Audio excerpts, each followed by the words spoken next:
വയനാട്ടിൽ ഉരുൾപൊട്ടൽ ദുരന്തത്തിൽ മരിച്ചവരുടെ എണ്ണം 155ആയി. അതേസമയം 126 പേരുടെ മരണം മാത്രമാണ് സർക്കാർ സ്ഥിരീകരിച്ചിരിക്കുന്നത്. ഇതുവരെ രക്ഷപ്പെടുത്തിയത് 1000-ലധികം പേരെയാണ്. 200-ലധികം പേരെ ഇനിയും കാണാനുണ്ട് എന്ന് രക്ഷപ്പെട്ടവർ തന്നെയാണ് പറയുന്നത്. കാണാതായവരെക്കുറിച്ചുള്ള വിവരശേഖരണവും മറ്റും തുടരുകയാണ്. കണ്ടെടുത്ത ശരീരഭാഗങ്ങളുടെ DNA പരിശോധനകളടക്കം നടത്തും. വയനാട്ടിൽ രക്ഷാപ്രവർത്തനത്തിൻ്റെ ചുമതലയുള്ള മന്ത്രിമാരുടെ പ്രത്യേക യോഗം ഇന്ന് മുഖ്യമന്ത്രി വിളിച്ചിട്ടുണ്ട്. മുഖ്യമന്ത്രി നാളെ വയനാട്ടിൽ നേരിട്ടെത്തും.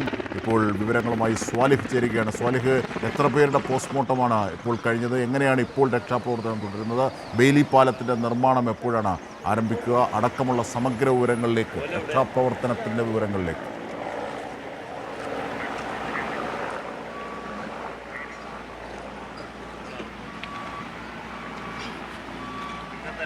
സ്വാലിഹാണ് വിവരങ്ങളുമായി. അജിംഷാദ്, രക്ഷാപ്രവർത്തനം പുരോഗമിക്കുകയാണ്.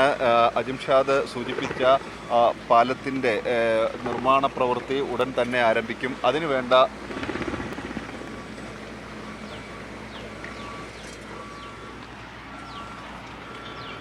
തീർച്ചയായും ബെയിലി പാലത്തിൻ്റെ നിർമ്മാണം പുരോഗമിക്കുകയാണ്. അതിനായുള്ള സാമഗ്രികളൊക്കെ സൈന്യം എത്തിച്ചു തുടങ്ങിയിരിക്കുന്നു. ബെയിലി പാലം കൂടി ആകുന്നതോടുകൂടി രക്ഷാപ്രവർത്തനം അതിൻ്റെ ഉച്ചസ്ഥായിലേക്ക് നീങ്ങും.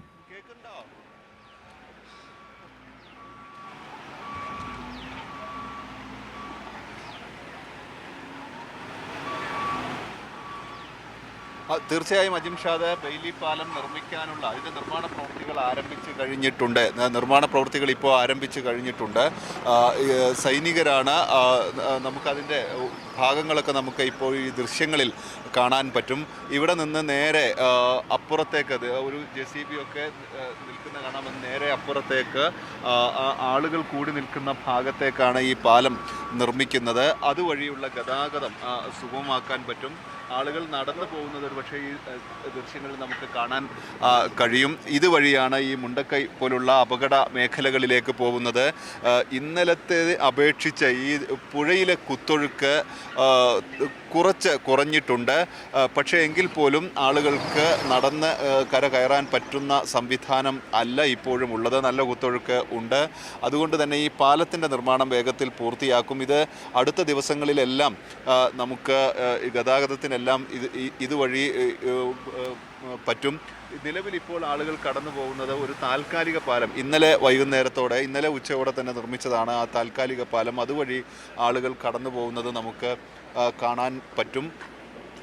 വലിയ തകർച്ച നേരിട്ട മേഖലയാണ് ഇപ്പോൾ ഈ കാണുന്ന ചൂരൽമല. ഈ ആളുകൾ ഈ ദൃശ്യങ്ങളിൽ കാണുന്ന ഭാഗത്താണ് ഒരു ക്ഷേത്രമുണ്ടായിരുന്നത്, ഒരു ഡിസ്പെൻസറി ഉണ്ടായിരുന്നു, അതോടൊപ്പം തന്നെ പാലവും ഉണ്ടായിരുന്നു. അതെല്ലാം ഒലിച്ചു പോയതാണ്. ഈ വലിയ പാറക്കല്ലുകളൊക്കെ, ഇവിടെ കാണുന്ന പാറക്കല്ലുകളൊക്കെ ഈ മണ്ണിടിച്ചിലിൽ കുത്തൊലിച്ച് വന്ന് ഇവിടെ എത്തിയതാണ്. ഇവിടെയൊക്കെ വീടുകളുണ്ടായിരുന്ന സ്ഥലമാണ്.